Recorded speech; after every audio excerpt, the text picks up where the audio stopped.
Yes. Well, if there's one. No, I just thought of something. Okay. Remember that big round, I don't know if it was a song or if it was like a. It's like a microphone, it was like round. Well, not round, it was like this, Yeah. and it looked like a flame saucer kind of. Yeah. Those No, speakers. very It was popular. speakers. Okay, I know what you're talking about. Yeah. And I think it's over there, but we could, Yeah. Yeah. I just put it in. I thought that was one. speaker phone. Right, but I think the main purpose Okay. of bringing in those voices is to fill some of the hesitation. So, what was your experience? Why is Taylor's bringing on board with this? I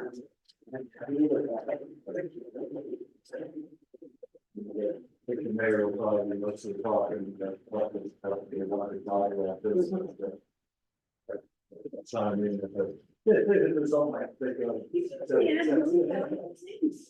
Yes. Yes, so.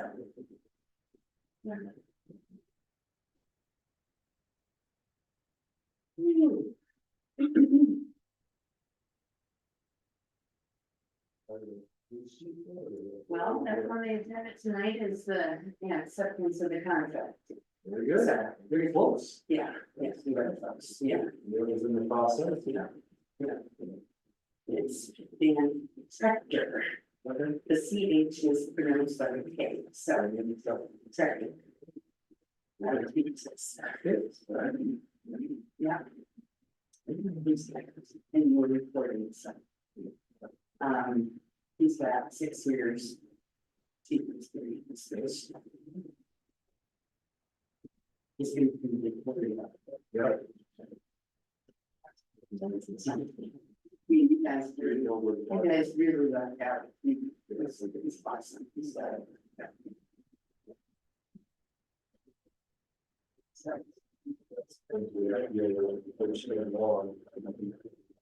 Yeah. Adjust it at all. Mhm. I really appreciate it. The difference in it's going to be not good.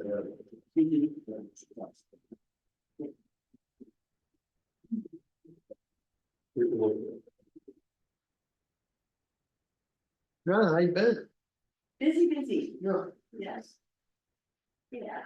They're in Highland Street, and the contract on it, and then, Oh, yes, I know where she sat in on the interview. Yes. We're very glad he was willing to do that. It's really helped out. he really did. I know. Every interaction. That was a good school. It's good. You know, especially, small and big. Yeah.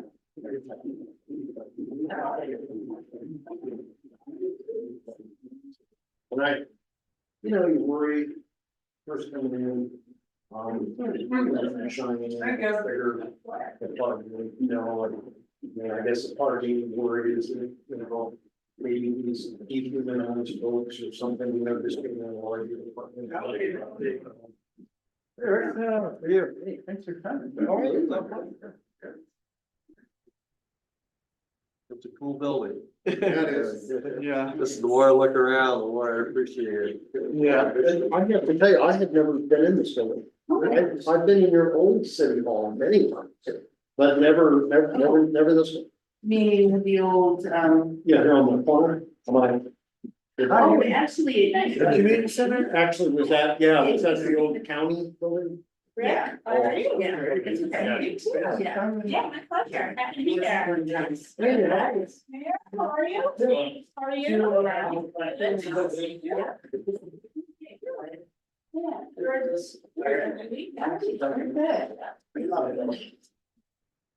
How are you, George? Doing all right, how are you? Good to see you. Welcome home. Thank you. Or anything out in yesterday. Yeah, Jake. Sure. Yeah, just give me some copies. Yeah. Are you on? Awesome. Jake Victor, North Point Development. Oh, okay, good to see you. Are you? I'm Boston, very good. Great. Hi, how you doing? Andy Marsh. Jake Victor. How you doing? How you doing? I'm the city. Oh, very cool. Awesome, awesome, welcome. Yeah. Really competitive. Enjoying your summer?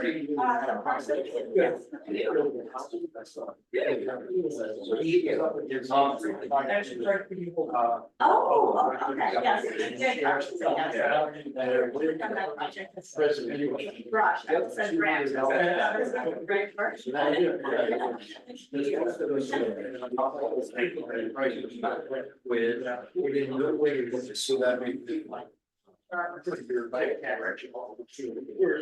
so I can see what you want.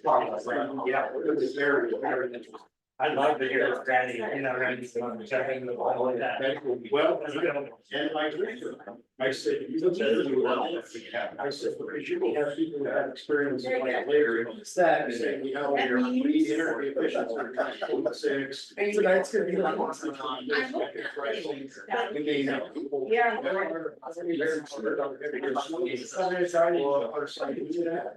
didn't think the agenda looked. Oh. Yeah, so. Well, no, it's. Yeah. And that's all right, I didn't. You're like, oh, especially like, we do a certain right. Yeah, we are. Yeah. Yeah. Yeah. So I went over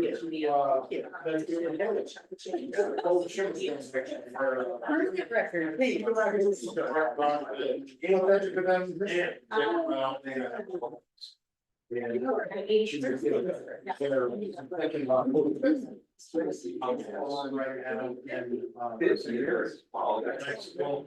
And that would go further, because that's what I would consider. And I said, probably, which I read, and I mean, it's still committed. Yeah, it's still on this. You know? Yeah. So I'm right here.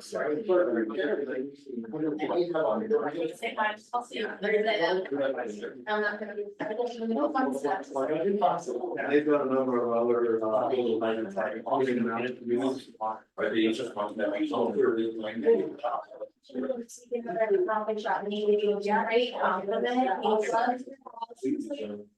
Great. That whole list, I know. I always like to say nice things about each other. What about you? I talked to your wife, so I never the nicest words. Right, exactly. And you know. She's lovely as always. Where's that man? I saw this morning with my little wedding. Oh, no, I don't say, you know, she. Yeah. Saw you at. Fun party. So good time. First day, big one. Yeah.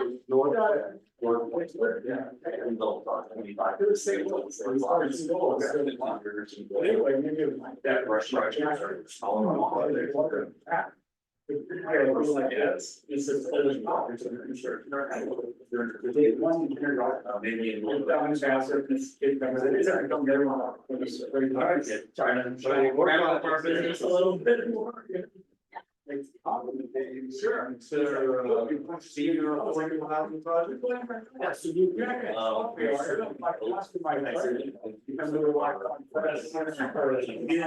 that's blood, but all I, it always goes. Yeah. All along. Yeah. But it's not a. It's not related to one of the line. It's like yours being there. You know, go back to one.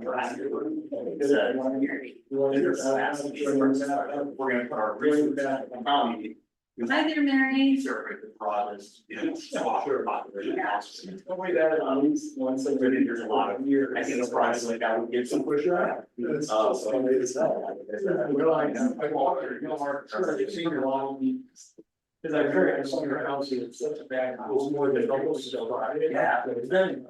And our community. I've heard about that, the question is, but I know it's too old, so you should write it once and so. Would you do it, run away, and then when we catch up, and then we'll also. That's a great block, yeah. I'm not thinking about So my garage. We did just about it. Based on the. It's probably got. It's like, we're gonna get top on it. And I go, oh, no, I don't know. They're important restaurant thing, so. Do. I'm fine, so I feel this good way above the line.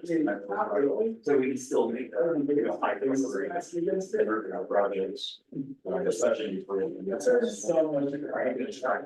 Well, we have city property that was purchasing from. But I don't.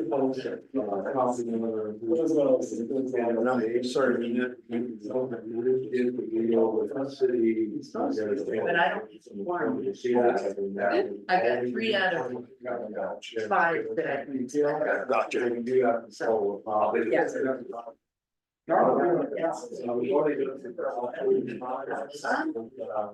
And We don't try. That clock is wrong. This is 5:01, so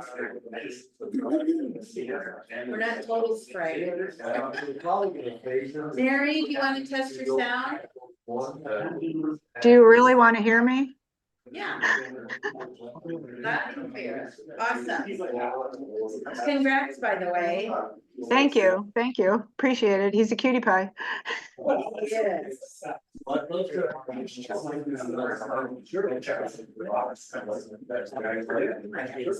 said, we're very open to see your, there's a lot of. Hey Rob, how are you? You are also evaluating, so it's got to apologize. That's okay. Joanna, let me introduce myself. Yeah, you just. Oh, yes, you're right, you're right.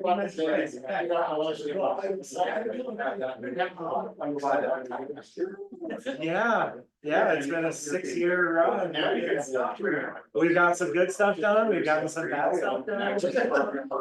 Yeah. Some good kids, some bastards that you.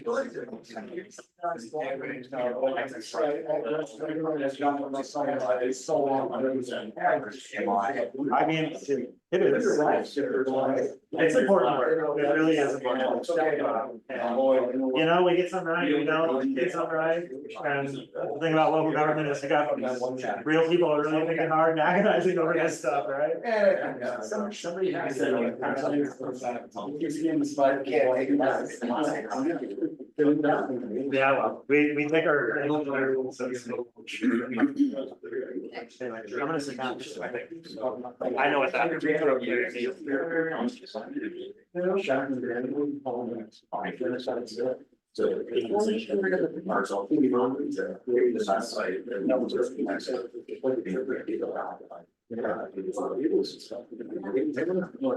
Know any other site that's very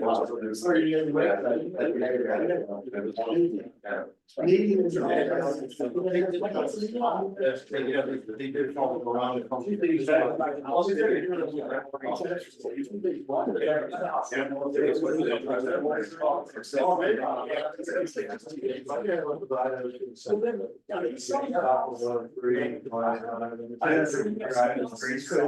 Yeah, there's some.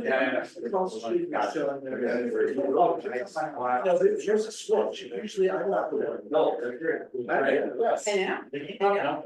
And Except Mary's like, my dad wanna have Mary's. Mary's said I've been about this stuff for years.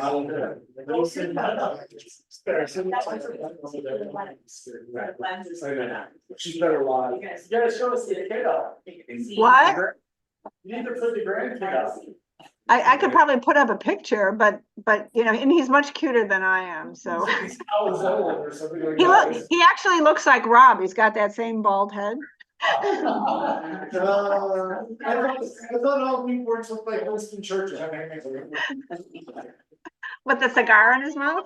Is Amanda on it, or she's just? She may not.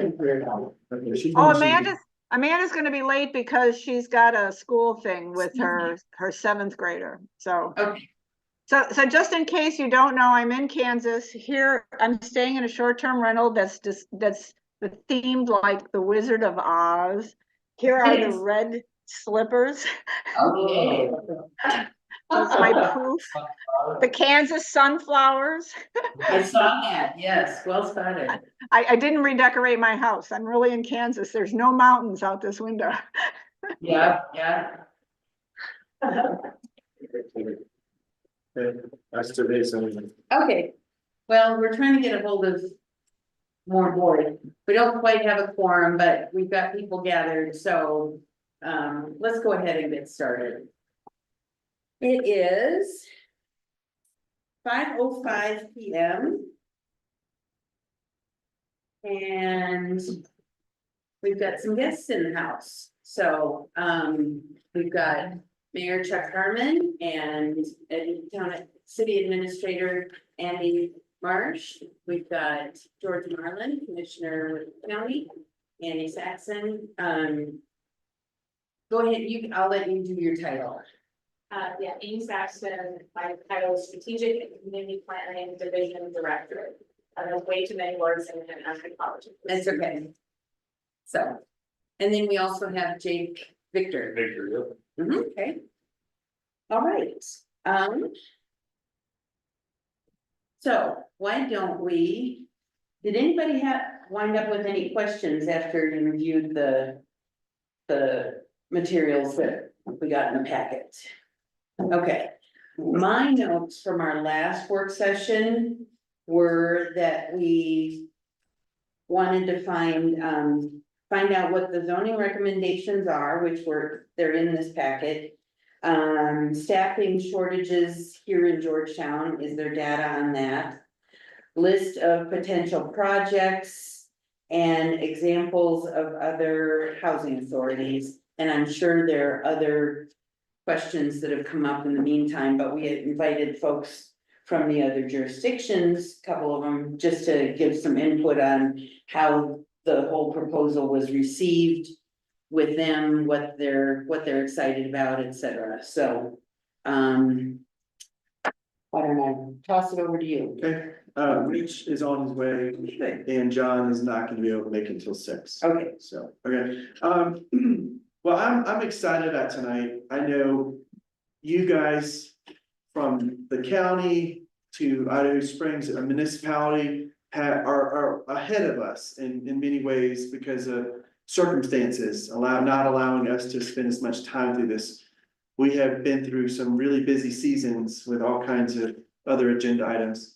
However, because of the weight of this discussion, I couldn't think of any better people to be here than to what we see tonight. They have wrestled through these conversations. They have a high, big picture view of this.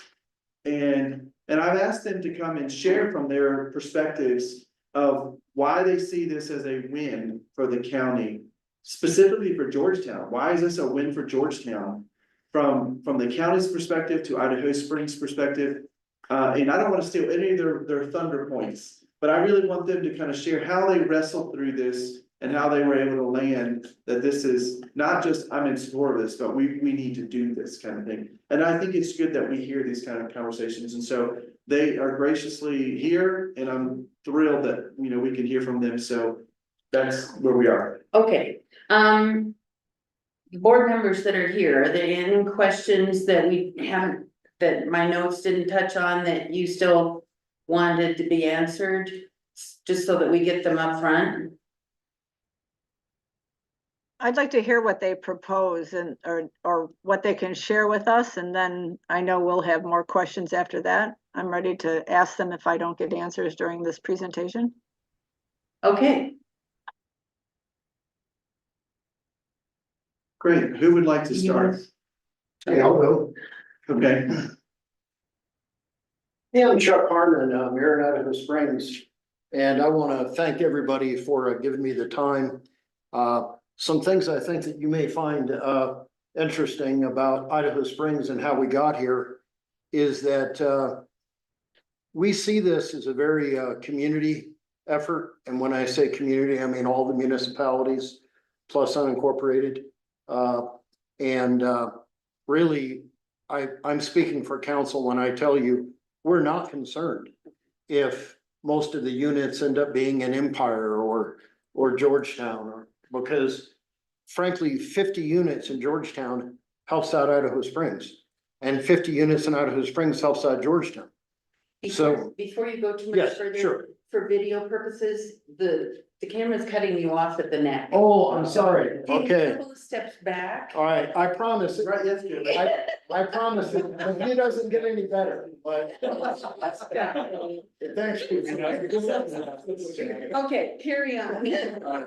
Thank you. And you don't have to stand, if you want to sit down, you know, you're more than welcome. I say. But, you know, so we're not at all concerned where the units end up. I will share a quick one with you. I don't know how many of you know Al Brown. He is very, community oriented, but particularly with seniors. And Al has 2 very flat acres that happens to adjoin, our historic cemetery. And he was willing to let us buy it, I believe, very much below a market rate, with the stipulation that it had a deed restriction for affordable senior housing. And we jumped on it, even though the multi-jurisdictional housing authority isn't up and running. But he was ready to retire. He has no qualms if we develop most of the property, and he can stay in his house just as long as he would like.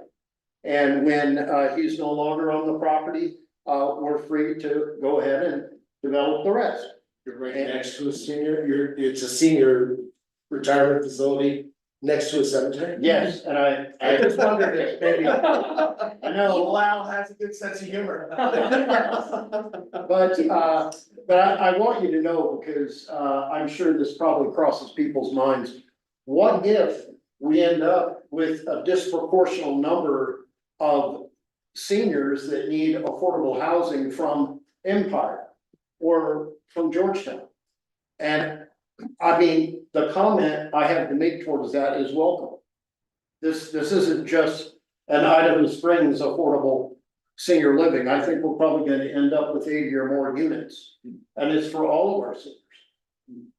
So, I wanted you to know that that's where we're coming from.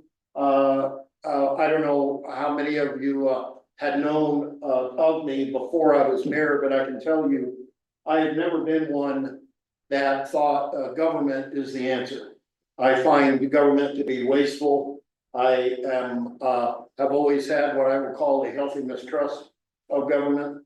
And I'm only very positive towards this affordable housing because frankly, we score higher on grants when we work together as a community. It's something that we all need. And I think we all can participate in, and I think we're just stronger working together than separate. But right now, there are literally hundreds of billions, I'm sure you're aware of this, just in the state of Colorado, there's hundreds of millions. And the Proposition 123 money is just a prime example of money that is out there if we're willing to strive towards a common goal. And I know that, you know, Idaho Springs was probably pretty early on a subscriber to this. Jonathan Kane, our former assistant city administrator, and Amy Saxton had done a remarkable amount of work. And I don't mind telling you, it was extremely good work. And I am very, very thankful to the effort that they put forward. And you know, I think we fear change. And this is something very new. You know, we don't have 10 examples in Lakewood for us to point at yet. I think that's coming, but I don't think we need to be in any kind of a position where 5 years from now, we're still talking about it. I believe that in about 3 years, it stands on its own feet and has its own funding. And that isn't a pipe dream, that actually, there's many, many ways to make that happen. And, I will tell you, I can probably hire a marketing person for Idaho Springs for, maybe 60,000-ish. But, I think our council understood, and I certainly understand, we need more of a developer type to make this happen. So, the pay range for that individual is on the higher side, but I'm just being a realist. These would be people that probably ordinarily would be developing things on their own. And that's really who we need. I think, and I want you to know, I don't have anybody in mind, not a single name pops into my head. But I'm certain that for what we're willing to pay, we can get the right person to make this happen, stand on its own 2 feet and not be any kind of a financial drag on our community. So I do think for the first 2-3 years, it does present a challenge where there's hundreds of millions of dollars at stake in the state. And I would say even for our small community, there are many millions. But I can see the first couple of years us having to support it, but not a blank check. We're not ready to do that. Any questions for Chuck? For those of you who don't know, Rich Barrows has joined us. He's also on our board. Do you know everybody here? Yeah. Okay, Amy Saxon. okay. Yeah, I apologize. My daughter just got scammed on putting a deposit on a room in Dumont. Yeah, so I was cleaning up that mess a little bit, but it was just the deposit. And that wasn't the full deposit, it was just the application fee. So obviously, affordable housing is near and dear to me. I just did All right. Thank you, Chuck. Anything? Maybe I'll share that, Amy's probably best to actually talk about the process a little bit, because she's the one that's been doing it. But thank you all, I'm George Marlin, I'm the county commissioner out of the Idaho Springs district. I'm gonna try not to go on here. My awareness of the housing problem in Clear Creek County started when I was the manager of the Georgetown Market. I really struggled to find staff. I really worked hard, I begged, borrowed, and tried not to steal employees from other businesses. I spent a lot of time recruiting employees, trying to keep employees, and that includes things like, I think when a lot of my staff was paying a lot for their housing relative to what we were paying. And I ended up providing a lot of support to people to be able to just be fit to stay in their jobs, right? Helping people get to doctor's offices, et cetera. And so that was when I sort of became most painfully aware of the struggles in our housing market. Right around the time I was running for office, the 2018 housing needs assessment came out. And there was a countywide housing needs assessment. It doesn't have Georgetown specific data, but it had some really compelling things that paint a picture of the county's needs. It interviewed the 15 largest employers in the county. Those interviews alone identified about 90 unfilled positions in 2018. I'm guessing that number is higher today. And the report itself says that that's probably 1.5 to 2 times higher because of who they interviewed and the small sample. So you're talking about, I'm not good at math on the fly, but up to 180 unfilled positions in this county. When I think about the chicken and egg conversation here in downtown Georgetown around merchants being closed while customers are here. It's clear to me, having been one of those merchants, that we can do better in supporting them. Housing is at least half of that conversation, childcare being the other. We can talk about that later. So, I came into office thinking, we need to work on housing. And I've spent the last 6 years trying to find those solutions and seeing some swings and some misses. Before I got into office, Bighorn Crossing was a property that the county government purchased, cleaned up, and sold to a market rate developer.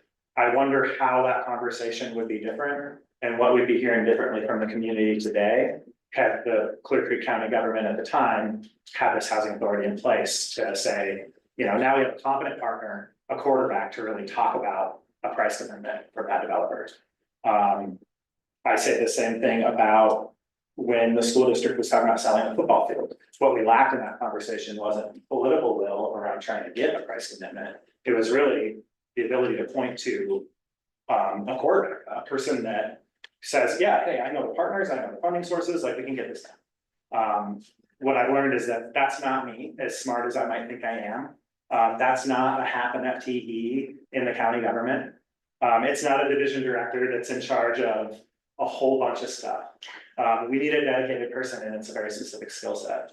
So that's kind of how the way that I came to thinking the housing authority is the solution to that was we, a couple of years ago, hired a team to come and take a look at our housing needs assessment that had a myriad of 25 action steps in it, very few of which have been taken.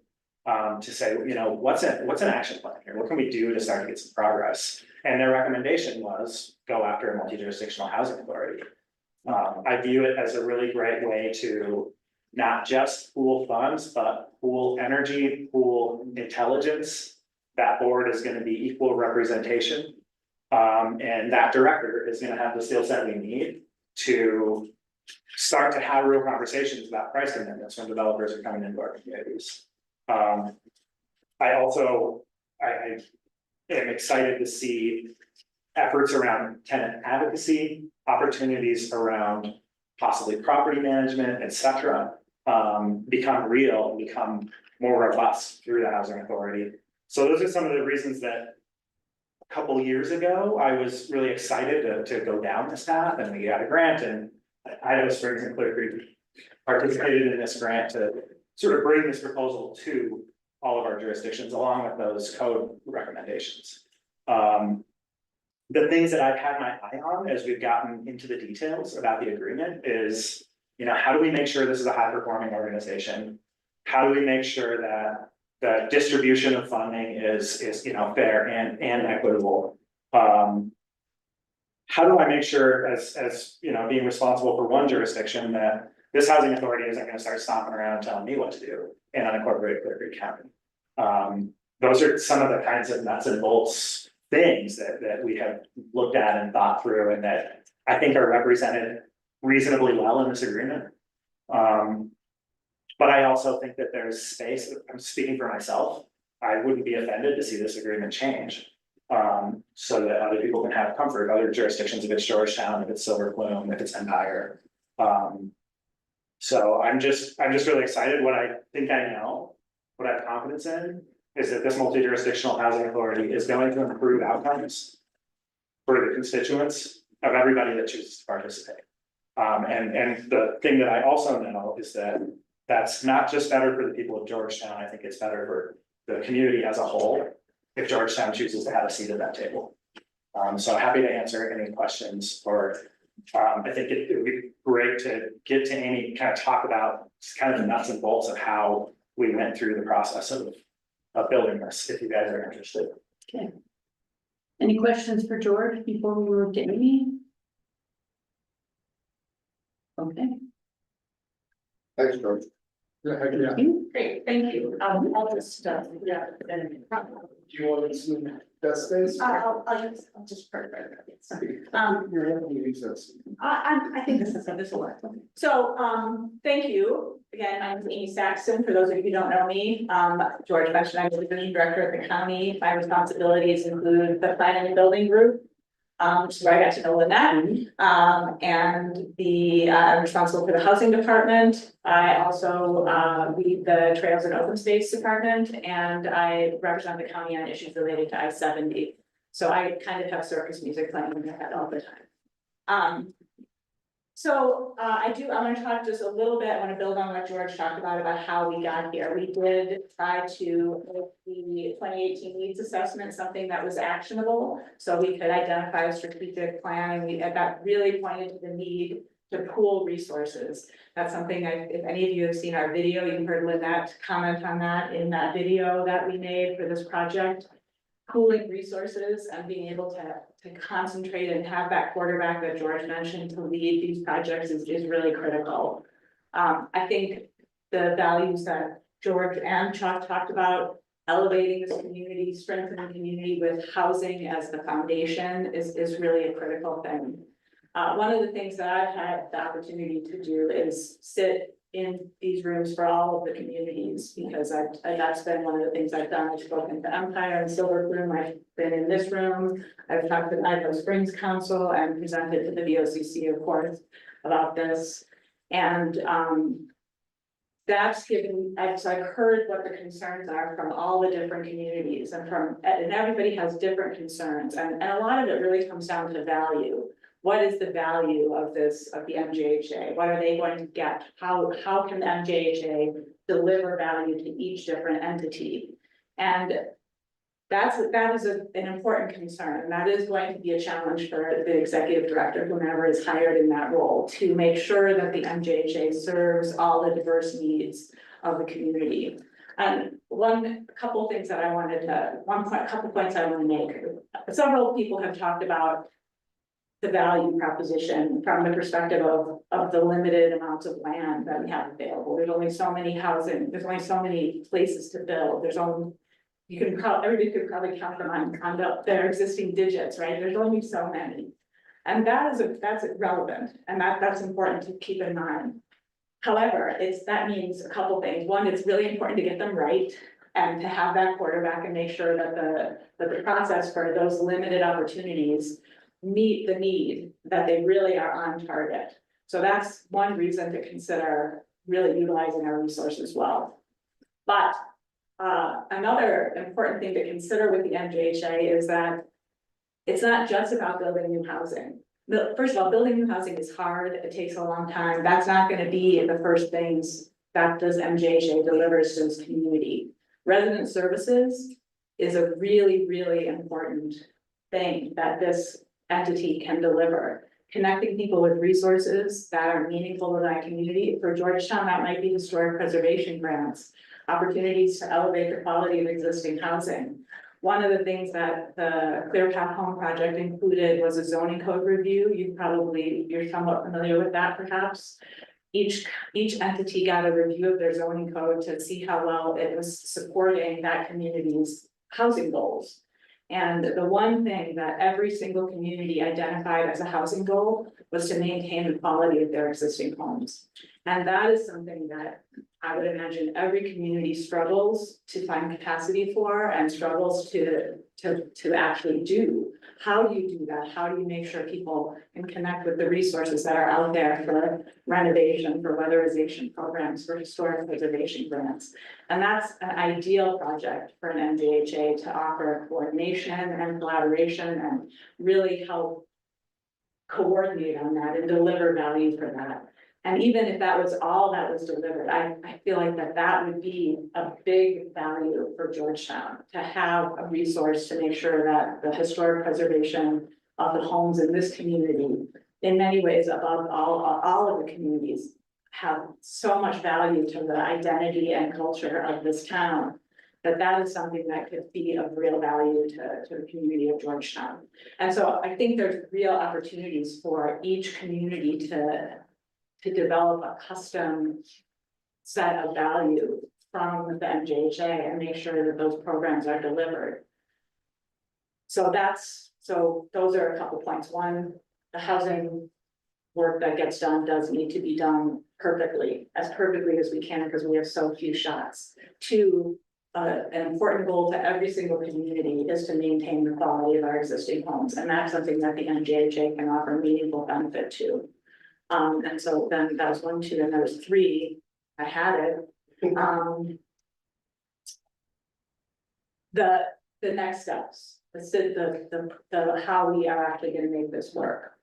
So we've been through this review process to try to develop the kind of cliff notes for what are in this IGA. What's the term? How much is it going to cost? How do we function as a team? How do we form this entity? And that's important, and that's what the draft that you have in front of you lays out. But then what? Once we form this entity, how might things work from there? And forming that board is really then the team that will be the functioning entity that Georgetown would have a seat at. And this MJHA creates a brand new table in Clear Creek County, brand new table for each community to sit at and discuss housing concerns together with a representative from each community together equally to discuss it together and make sure that their concerns are represented. And that table is a new table, and that is a really important thing to keep in mind as well, that signing this IGA creates a new, brand new table. That is a clean slate table that you can decide what the fabric design is of that tablecloth, you can choose the color, you can figure out what you want to be at that table and make it how you want it to be.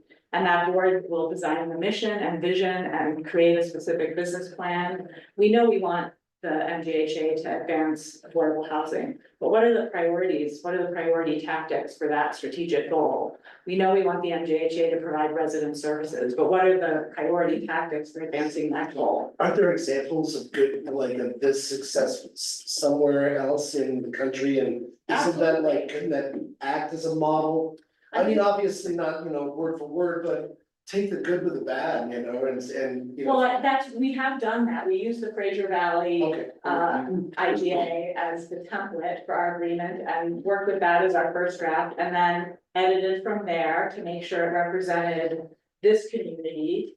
And the statutory template also exists in terms of what an MJHA's authorities that sort of come with that. The technical definition of what an MJHA, of what a what a multi-jurisdictional housing authority is. And they're a great example because they've got a ski area right nearby. Has that really helped their employment in, when? Now that I do not know. Oh, okay. I don't have that data. It's a relatively new MJHA. But I would imagine one would beget the other. Yeah, yep. But that would be good to know. I have a questioning, really bright about the value and to the historic district. Would this entity be able to, would that be a funding stream applying for historic grants to help upgrade and renovate some of the property or The MJHA could certainly apply for grants. They could also add capacity to support Georgetown being a lead agency on grants. That would be a strategic decision based on the particular grant program and the source of the funding and what made the most sense for how that program could be used. interested in that? Because that's funding streams into the future. I worked in the 90s with the housing authority for after school care, for child care, and the administration changed. $300,000 went away. Wow. And so we had to lay off like 5 or 6 people, and so did the south side childcare in Yeah. Pueblo. And so, yeah, there's all kinds of funding now, but into the future, it's pretty hard to predict depending on administrations. True. And grants are an important source of funding for the long term. One of the first tasks of the board would be also, in addition to advancing affordable housing and providing resident services, the third leg of the MJHA stool is to identify revenue streams. And one of the things that the team has talked about is potentially providing property management services. That could look like managing the lease agreements on rental properties for that service, and that would be a fee-based service that would generate revenue and would also provide jobs. There are a lot of challenges with that. That would not be as simple, that would be a heavy lift. There'd be some challenges with that, but it would put the MJHA and that staff group kind of on the ground in direct relations with residents and mitigating that owner and tenant relationship, and there would be community members. There's some reasons why that could work. I think that's important, and I think Chuck is in the right mindset to think about trying to get the MJHA to be in a position where it's Funds itself. funds itself. However, my message to every board I've spoken to about this is not to hang their hat on that hook and to be thinking that this is a permanent funding commitment. And that the MJHA should at the same time be striving to develop sustainable funding, but that this is a long-term investment in housing, and it's almost like a staff person, you know, you're funding a department, you're deciding to fund this department. We, all the communities in Clear Creek County are collectively trying to fund a department. We're creating a board to lead that department. And it's in service to all of us. And that is a way to think about it, but my suggestion, my encouragement is to think of it as a permanent funding commitment. And also encourage the MJHA to develop self-sustaining systems. And then that permanent funding commitment could go into developing a fund balance so that the MJHA was positioned to grant matches, to do things like that. One of the other things that the MJHA is able to do is with voter authorization. Do taxing authority, and so that could be finding the right type of fee to bring to the voters. And that's another reason why the idea of providing meaningful resident services and building political goodwill and creating some political capital is People that vote. yeah, Actually, absolutely, and so the MJHA is like a front counter for everybody, so that there's someplace to go to ask, to go, or to go. There's a face to go and visit and say, I need help with this problem, and hopefully they get that help. I mean, something from homelessness to like renovating an existing to finding a, you know, brand new. First time home buyer programs, Perfect. landlord tenant disputes, all of the things that our residents struggle with. That the MJHA would be that front counter, would be that meaningful resource for people. And it would be a place people could go for help and they would get it, and it would, one of the things I really believe is that this could improve the reputation of government, could help people see government as providing meaningful services to people and help move that needle a little bit. And, you know, that's one of the things that we all need to be thinking about, is how to get people to vote yes on those ballot measures and those, and believe that paying taxes into government is not just flushing money down the toilet, you know, that it's actually an investment in programs. If we do this right, the MJJ could be something that this It community may not help sees. you, as but a- it as can an help your investment. neighbor. Yeah, That's the Yeah. whole idea behind this. absolutely. I don't know about you, but I mean, I thought that this was, you know, we were elected. That we have a constituency. I think it's just, you know, it'll absolutely show that we are interested in, you know, bolstering our community. Yeah, You can't imagine, quite frankly, it's irresponsible not to. Can I add the private developer's perspective on this whole conversation, sure, if you don't mind, Amy? absolutely. So that's cool, okay. Yeah. I know, you look familiar, but I got this is. Yeah, North Point Development, That's we're right. affordable housing developers, this is it. Quite frankly, affordable housing just doesn't get built without these entities existing. There are about 2 large funding sources in the state of Colorado. That go towards funding affordable housing. And that's the tax credit program and the newly created Proposition 123 program. A rural community or a rural county like Clear Creek County is not getting an affordable housing project without a partnership with the multi-jurisdictional housing authority. It is not happening. And the reason is, you know, that partnership provides the property with property tax exemption, sales and use tax exemption. which is a huge part of being able to deliver such a large discount to market rents. Now, does that entity then have the ability to secure grants that would also help with the funding of? Absolutely, yeah, so that's kind of my point. The partnership with the multi-jurisdictional housing authority, when I go submit an application to CHAPA for tax credits, like we were kind of talking about with Kirksland. They're not approving that application unless I have a housing authority involved in the project. Because they know that there's some funding behind it. Because they know there's some funding behind that. They know that their dollars go further when I partner with the housing authority, get property tax exemption and am able to access other types of funding. You're the grease on the skids. Exactly. It's actually what gets these projects done. So our last project was in Brush, Colorado, where Rick comes from, and that was a partnership with the Brush Housing Authority. And without that partnership, quite frankly, there is no shot that project would have happened. Rural communities have much lower rents. I mean, Georgetown's a little different in that nature, but they're way harder. Higher construction costs, they're way harder to get these projects to pencil in. So this is kind of a must if we're gonna, or any affordable housing developer is gonna try to do something in the county. And to the point about values earlier, the state's only funding probably one affordable housing project every 4, Yeah, Chuck 5, said there was 6 years. Huh? Chuck said there was millions. There is one affordable housing project in the tax credit space every couple of years.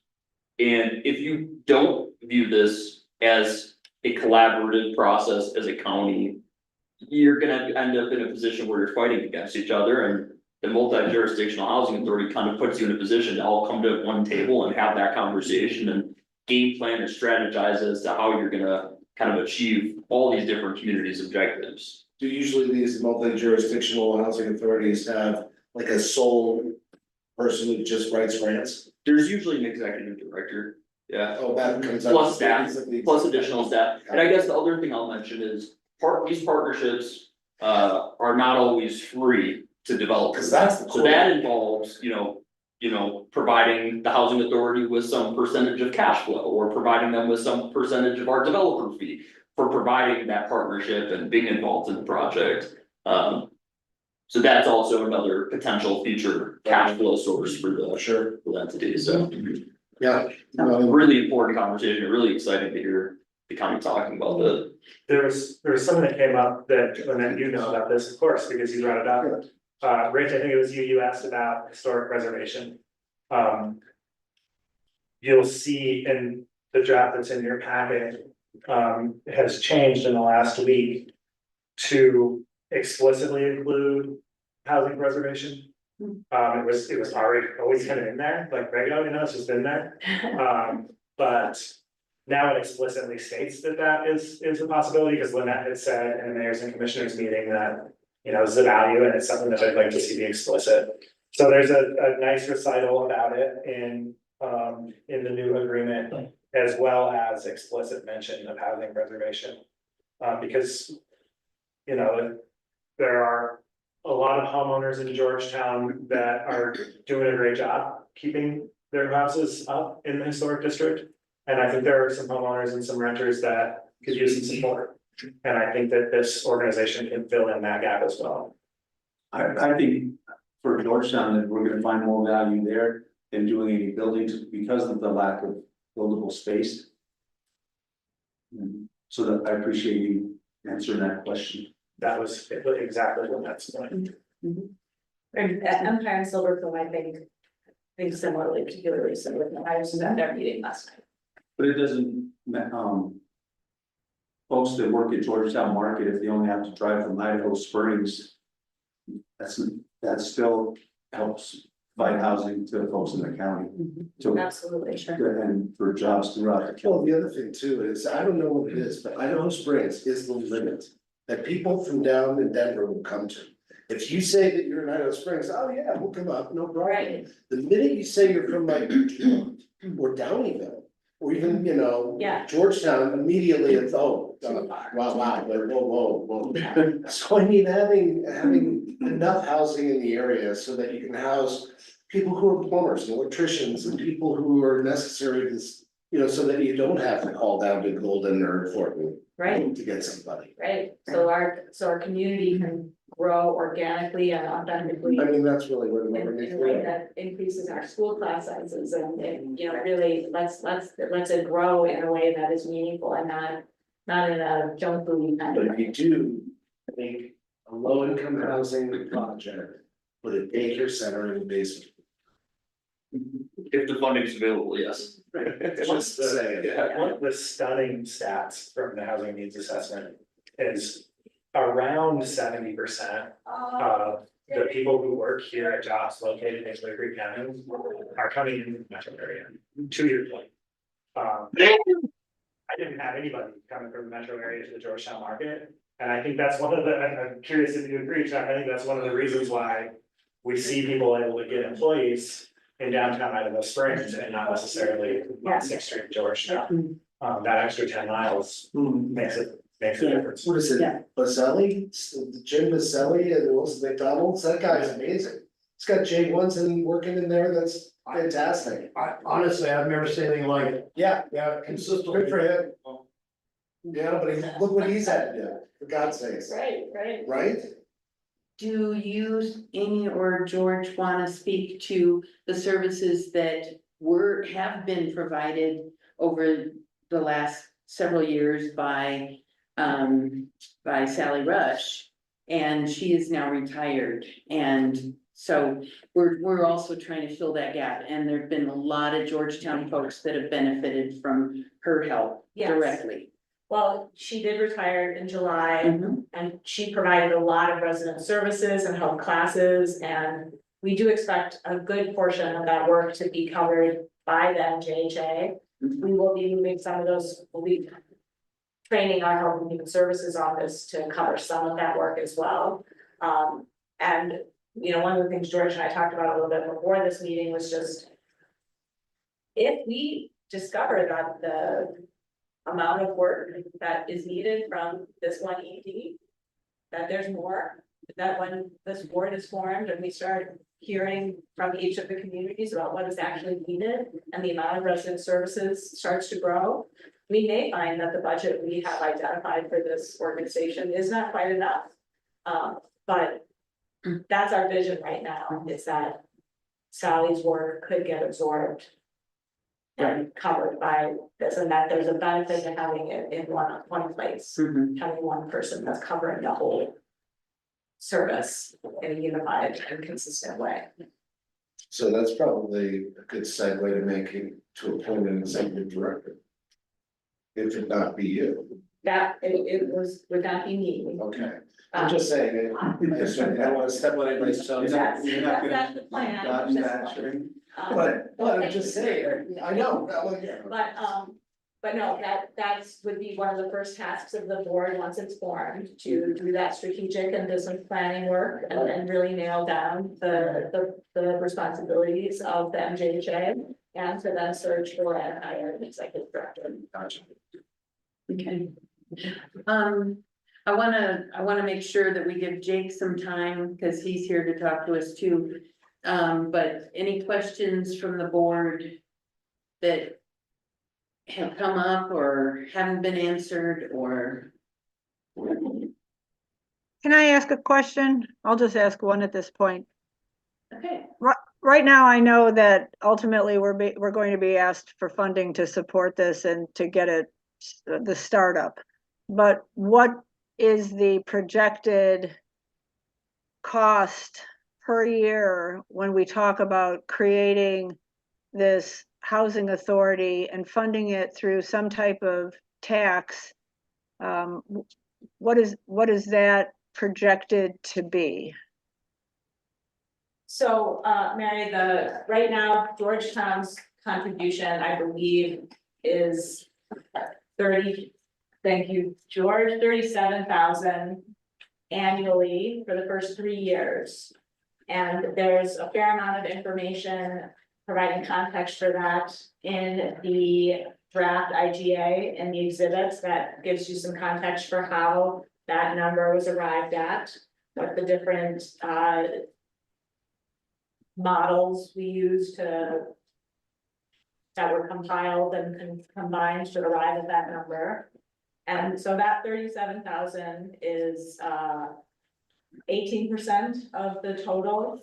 And that is a contribution to a budget of 200,000 that's the total annual budget for the MJHA based on just an ED for staff. And after 3 years, the budget would be, the agreement would reset, and the variable contribution would be reevaluated. And that means we would look again and look at what were the services delivered to each organization, each entity, how much value was delivered, how many residents were served?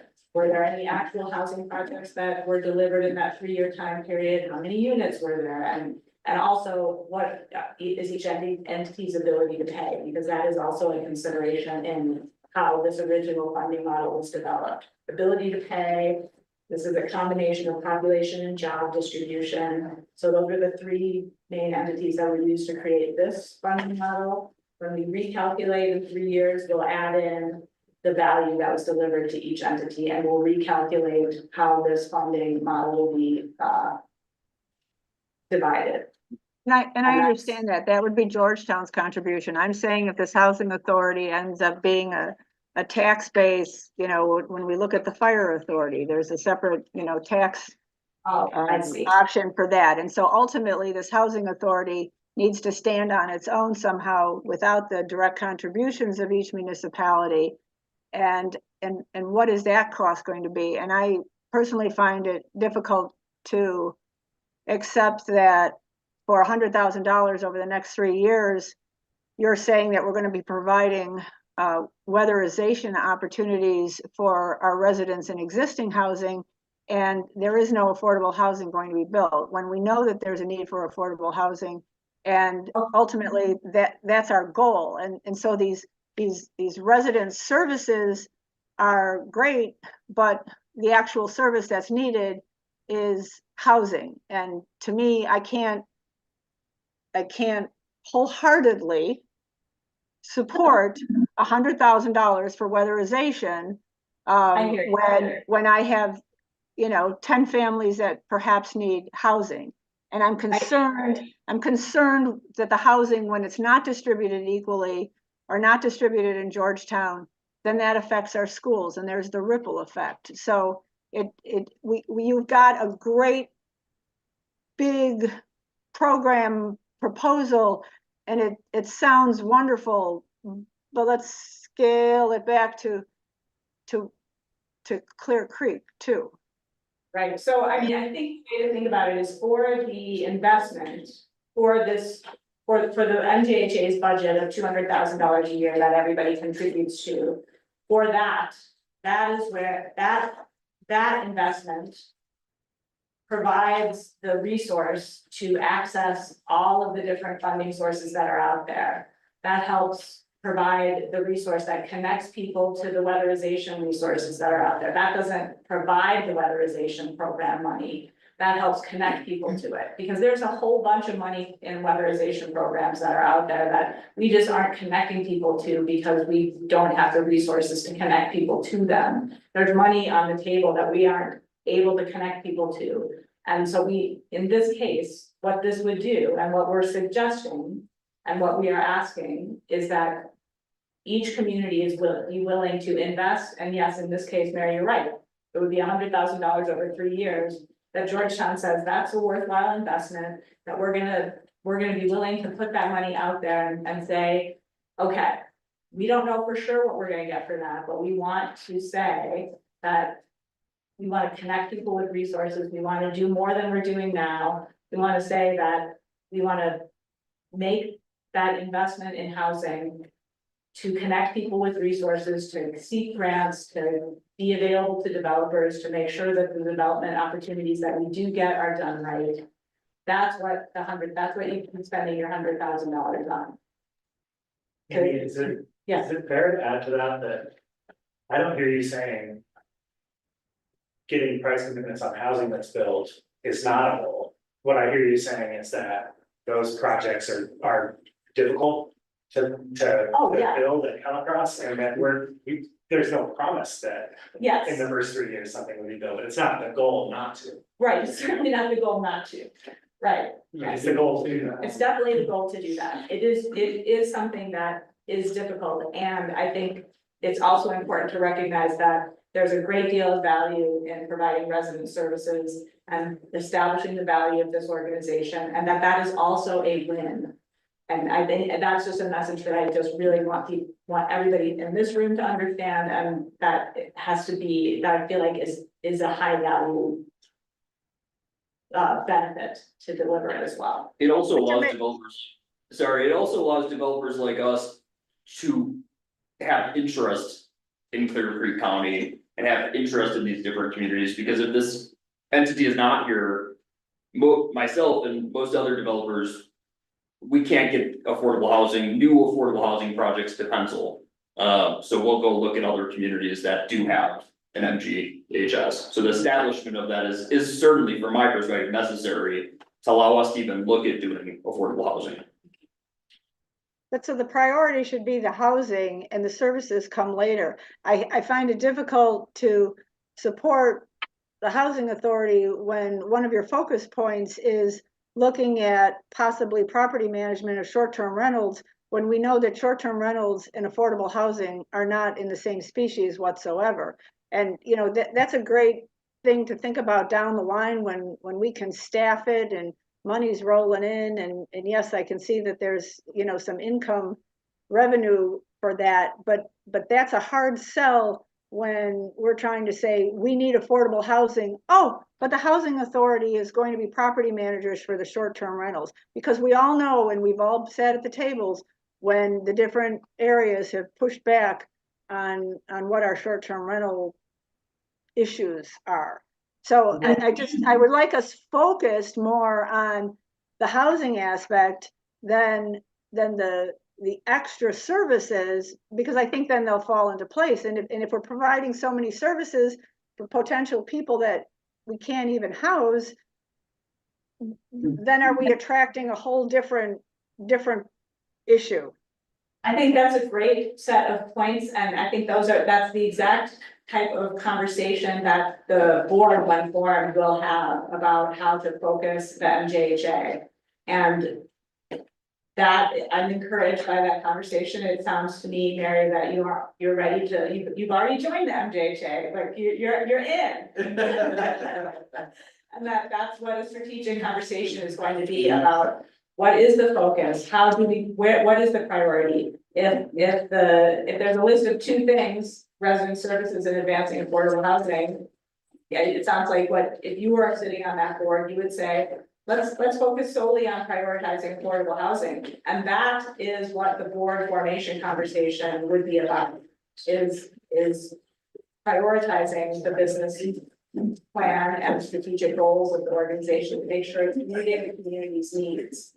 That is exactly what the formation, once the IGA is signed and we agree that this pooled resources, what is needed, that's what we can have the conversation that you started right now. So what you're doing is just offering me another opportunity when I'm termed out in this particular board role, that there will be another opening somewhere else that I can join in. Thank you. Future, I like future plans. Any other questions from the board? Thank you all so much, and thank you, Jake, for contributing from a different perspective. I wanted to, before we have to close this up, the work session out, I wanted to give you an opportunity to address us. Are we doing that as part of the work session, or? Sure, absolutely. Please. Okay. So in front of you, you have a 1-pager on some property that the town owns off Argentine. Rick, if you want to kind of give the introduction. Yeah, so I'll go ahead and start. Jake and I have done a development together in Brush, Colorado. And it was one of these hot topics even back then. And within the county, he had met with multiple jurisdictions, and I think Brush was the one who saw the possibility of what this can become, because we had a Brush Housing Authority. And, and, we partnered together and was able to do an incredible project that I never got to see. Yeah, you gotta come out when it's done. So I laid the groundwork and then I came to Georgetown. However, Jake has come before this board before and talked to us about an opportunity with Proposition 123. If we can do the land bank program, if we can go after a grant with purchase funds from that in order to go after, it was exciting. However, it didn't happen. That's on Kurt's property. Yeah, that was Kirk's property, the 4-acre, 5-acre site. However, that happens a lot, you know, where we have great dreams, but you're not able to grab hold of those dreams. Jake has drove with me multiple times all throughout town, and he has consistently come back at one piece of property. And which is, he even brought it back up to me recently and said, what about this one? And I said, I think it's a great possibility, but the board would have to know what this is and how fitting the conversation to talk about multi-jurisdictional housing authority with a property developer like Jake, because this would not happen without that entity. At the same time, he would have to work with the town with having town property. So it's the same concept. Before, what we were gonna do is buy the property, and then the partnership was give the property to him so that we can guarantee an affordable housing project development.